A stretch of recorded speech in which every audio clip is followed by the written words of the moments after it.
अगर आपने अभी तक solution for life problems channel को सब्सक्राइब नहीं किया है तो जल्दी से सब्सक्राइब कर लीजिए और साइड में बने हुए बेल आइकन को दबाइए। For more wisdom, more solution, better life. Belly fat किसी को भी पसंद नहीं, ठीक है, सिक्स पैक नहीं चाहिए, एटलीस्ट हर तरह के कपड़ों में फिट लगे ऐसा तो दिखना ही चाहिए। वेट लॉस करना और हेल्दी रहना हमारी आज की लाइफ में एक बहुत बड़ी प्रॉब्लम है और फैक्ट ये है कि हमारी न्यूट्रिशन के बारे में लैक ऑफ नॉलेज की वजह से ये प्रॉब्लम दिन ब दिन बढ़ती ही जा रही है। वजन बढ़ाने पे हम सबसे पहले ये सर्च करते हैं कि कैसे वेट को कम किया जाए, लेकिन मुझे ऐसा लगता है कि बहुत ही कम लोग होंगे जो कि पहले ये सर्च करते हैं कि वजन बढ़ने की असली वजह क्या है। बीमारी की असली वजह ना जान करके अगर हम बीमारी का इलाज करने बैठ जाए तो फिर उसको झाड़ फूंक कहने के अलावा और कुछ नहीं कहा जा सकता। तो आज मैं इस वीडियो में सबसे पहले ये आपके साथ शेयर करूंगी कि वजन बढ़ने की असली वजह क्या है। फिर उसके बाद में बहुत ही सिंपल 5 टिप्स आपके साथ शेयर करूंगी जिसको फॉलो करने के लिए आपको नया कुछ करने की बिल्कुल जरूरत नहीं है। सिर्फ आप जो इतने दिनों से करते आए हैं उसको थोड़ा सा चेंज करके करना ही काफी है। और हाँ, ये टिप्स सच में इफेक्टिव है या नहीं, इसको प्रूव करने के लिए मैं आपको मेरा 10 दिन पहले का बेली फैट वाला पिक्चर और फिर 10 दिन बाद अचानक से मैजिक की तरह 6 पैक वाला पिक्चर बिल्कुल नहीं दिखाऊंगी, बल्कि मैं आपको साइंटिफिकली ये बताऊंगी कि क्यों ये टिप्स इतने इफेक्टिव हैं। बाकी आगे आप कुछ दिन प्रैक्टिस करते ही समझ जाएंगे। तो चलिए शुरू करते हैं। तो पहले ये देख लेते हैं कि वजन बढ़ने का मेन फैक्टर क्या होता है। वजन मेंटेन रखने के मामलों में एक सिंपल सा इक्वेशन होता है, calories in is equal to calories out. मतलब हम रोज जो सब खाते हैं उसमें से हमारे अंदर कैलोरीज स्टोर होती है और हम रोज जो सारी एक्टिविटीज करते हैं जैसे कि चलना, बैठना या डाइजेशन, ब्रीदिंग, ये सब होता है उस स्टोर की हुई कैलोरीज को खर्च करके। मतलब गाड़ियों में जैसे पेट्रोल होता है वैसे ही हमारे लिए होती है कैलोरीज। अब अगर हम जरूरत से ज्यादा कैलोरीज इनटेक करेंगे तो वो एक्स्ट्रा कैलोरीज हमारे शरीर के अंदर ज्यादातर फैट बन के स्टोर हो जाता है और एज अ रिजल्ट हमारा वजन दिन ब दिन बढ़ता रहता है। सेम तरीके से अगर हम कम कैलोरीज लेते रहते हैं तो हमारा वजन घटता रहता है। जैसे कि ओवरवेट अच्छा नहीं है, ठीक वैसे ही अंडरवेट भी बिल्कुल अच्छा नहीं है। इससे शरीर में बहुत तरह की बीमारियां होती है। मतलब अगर एक शब्द में कहा जाए तो सही वजन मेंटेन रखने के लिए असली गेम है calories in is equal to calories out. इस इक्वेशन को बैलेंस रखना। लेकिन हम में से ज्यादातर ये सोचते हैं कि सिर्फ पार्क में जाकर के दौड़ने से या एक्सरसाइज करने से ही हमारा वेट कम हो जाएगा, जो कि बिल्कुल एक गलत सोच है। क्योंकि वजन 90% डिपेंड करता है आप जो रोज खाते हैं उसके ऊपर और सिर्फ 10% डिपेंड करता है आप रोज जो जो एक्टिविटीज करते हैं उसके ऊपर। तो आपके पास 2 ऑप्शंस है। पहला, आपने एक पूरा कैडबरी खाया और 1000 कैलोरीज अपने शरीर में ऐड की और फिर उस कैलोरीज को खर्च करने के लिए 1.5 घंटे तक जॉगिंग किया। या फिर दूसरा ऑप्शन है आपके पास कि आपने कैडबरी बिल्कुल नहीं खाया या मान लीजिए आपने थोड़ा सा खा लिया जिससे 100 कैलोरीज ऐड हुआ और फिर आपने 10 मिनट तक जॉगिंग की। तो अब चॉइस आपकी है। तो अब चलिए देखते हैं कि कैसे उन 5 बहुत ही सिंपल टिप्स को फॉलो करके आप बड़ी आसानी से इस कैलोरीज इक्वेशन को मेंटेन रख सकते हैं। स्मार्ट आइडिया नंबर 1, ईट स्लोली, यानी कि धीरे खाइए। कैलोरीज इंटेक ज्यादा होने का सबसे मेन रीजन जो होता है वो है ज्यादा खाना, और ज्यादा खाने का मेन रीजन है जल्दी खाना। जल्दी खाना सीखो, नहीं तो बाद में ऑफिस के लिए जल्दी जल्दी ट्रेन कैसे पकड़ोगे। बचपन में न जाने कितनी बार हमें ये डायलॉग सुनने को मिलता है और इसी वजह से हमें जल्दी खाने की आदत हो जाती है। तो खाना खाना शुरू करने के बाद पेट भर गया है, ये सिग्नल हमारे दिमाग में पहुंचने के लिए मिनिमम 20 मिनट का वक्त लगता है। लेकिन हम में से ज्यादातर लोग 5 मिनट में ही प्लेट का सारा खाना खत्म कर देते हैं, जिसकी वजह से ओवर ईटिंग हो जाता है, जिसका हम उस समय अंदाजा भी नहीं लगा पाते और ना जानते हुए भी हम जरूरत से ज्यादा कैलोरीज इनटेक कर लेते हैं। तो इन सब के अलावा भी स्लो ईटिंग के और भी बहुत सारे फायदे हैं, जैसे कि पहला, इजियर वेट लॉस। रिसर्चर्स ने जब कुछ महिलाओं को लेकर के स्लो ईटिंग के ऊपर एक एक्सपेरिमेंट किया, तब उन्होंने देखा कि फास्ट ईटिंग के वक्त उन महिलाओं ने 9 मिनट में 646 कैलोरीज कंज्यूम की, लेकिन स्लो ईटिंग के वक्त उन्हीं महिलाओं ने 29 मिनट में सिर्फ 579 कैलोरीज कंज्यूम की। मतलब 20 मिनट ज्यादा समय से खाने के बाद भी उन लोगों ने 67 कैलोरीज लेस कंज्यूम किया। तो अब सोचिए, अगर आप दिन में 3 बार ही स्लो ईटिंग करके खाते हैं तो 67 क्रॉस 3 करके टोटल 201 कैलोरीज के करीब आप लेस इंटेक कर सकते हैं, जो 20 मिनट जॉगिंग करने के बराबर है। दूसरा है मोर सेटिस्फैक्शन।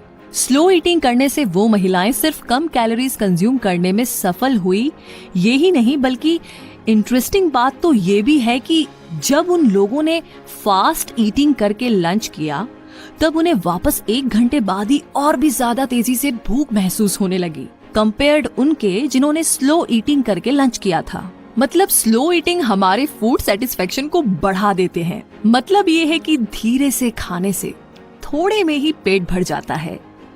तीसरा है बेटर डाइजेशन। बहुत लोग ये सोचते हैं कि डाइजेशन शुरू होता है पेट से, लेकिन ऐसा नहीं है, बल्कि डाइजेशन हमारे मुंह के अंदर से शुरू होता है। जिस वक्त हम किसी खाने की खुशबू को सूंघते हैं या खाने की खुशबू हमारी नाक तक पहुंचती है, उस वक्त से ही हमारा ब्रेन मुंह में से कुछ सलाइवा सीक्रेशन करवाता है, जो सलाइवा ही सबसे पहले डाइजेशन का काम शुरू करता है। अब फास्ट ईटिंग के समय हम खाना मुंह के अंदर ज्यादा टाइम तक नहीं रख पाते हैं, तो अच्छे से ना चबा के सीधा उसको गले में डाल लेने से मुंह के अंदर डाइजेशन का जो पार्ट होना जरूरी था वो अधूरा रह जाता है।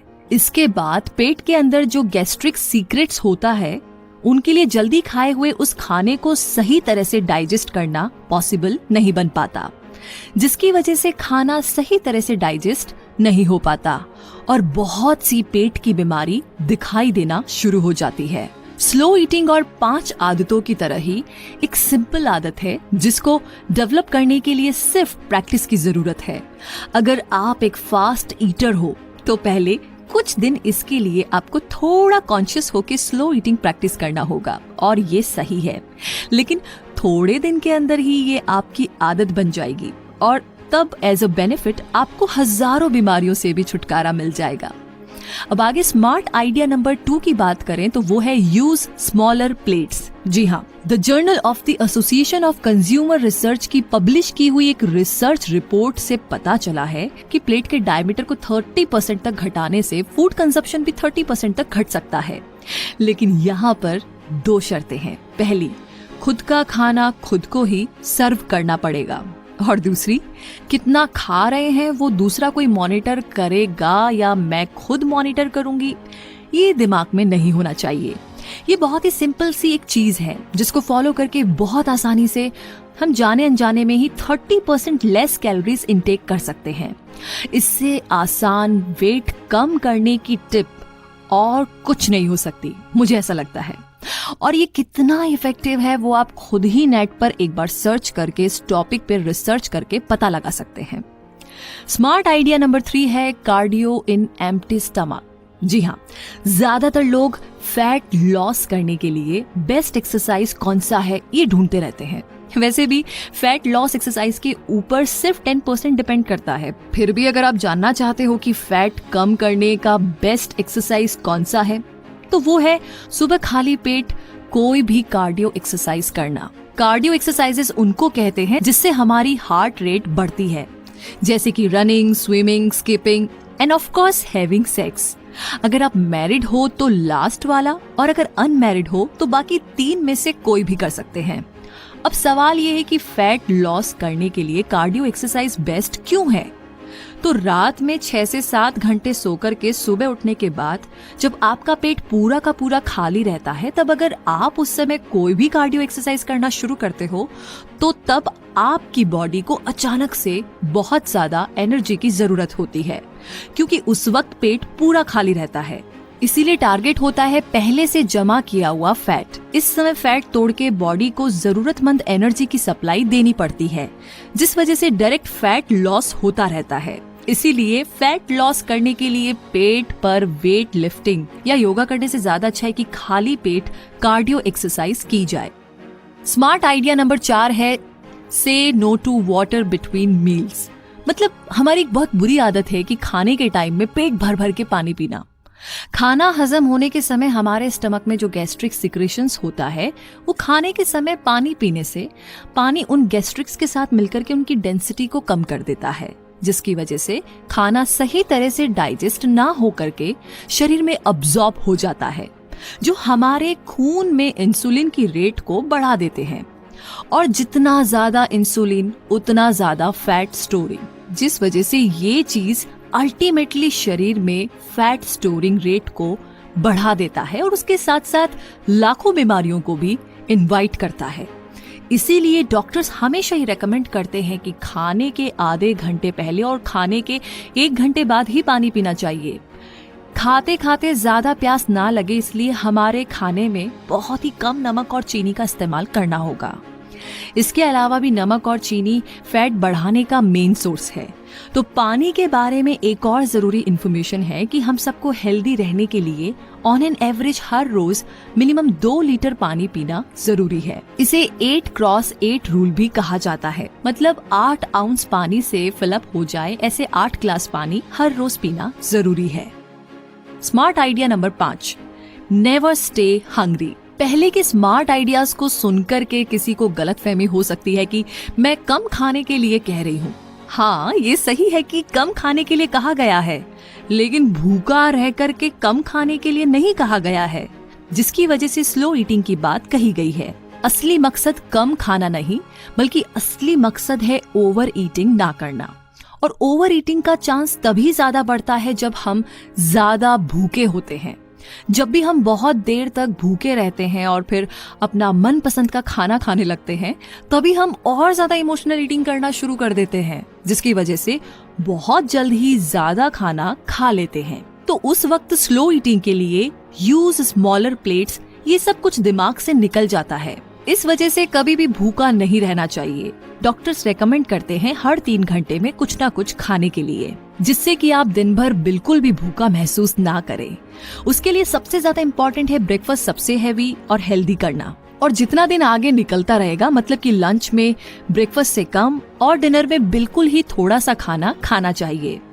और इसके बीच बीच में हर 3 घंटे में कुछ ना कुछ थोड़ा थोड़ा करके खाना होगा। प्रोटीन से भरपूर खाना जैसे कि अंडे, मीट, दूध ज्यादा खाना होगा। और कार्बोहाइड्रेट्स और फैट से भरपूर खाना जैसे कि राइस और स्वीट्स थोड़ा थोड़ा करके ही खाना होगा। क्योंकि फिट रहने के लिए सिर्फ बॉडी में फैट कम करने से नहीं चलेगा, बल्कि उसके साथ आपको जरूरत है बॉडी की मसल परसेंटेज को भी बढ़ाना, और वो सिर्फ प्रोटीन से भरपूर खाना खाने से ही बढ़ेगा।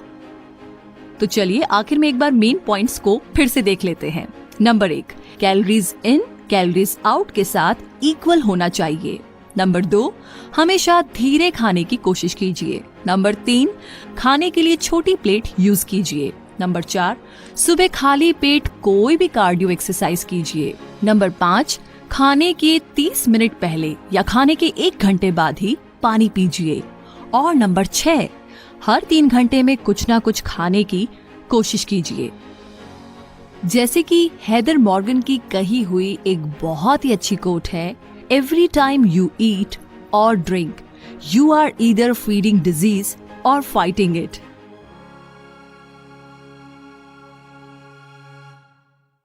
आखिर में आपसे एक छोटी सी रिक्वेस्ट है, अगर इस वीडियो से आपको अपने लाइफ की किसी भी प्रॉब्लम का सलूशन ढूंढने में सच में इतनी सी भी मदद मिले तो जरूर इस वीडियो को शेयर करें।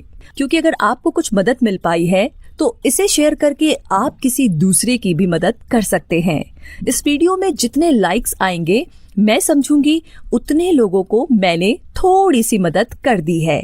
और आप आगे कौन से टॉपिक पे वीडियो चाहते हैं वो कमेंट करके हमें जरूर बताएं, क्योंकि आपकी मदद कर पाना ही हमारा असली मकसद है। मोर विजडम, मोर सोल्यूशन, बेटर लाइफ।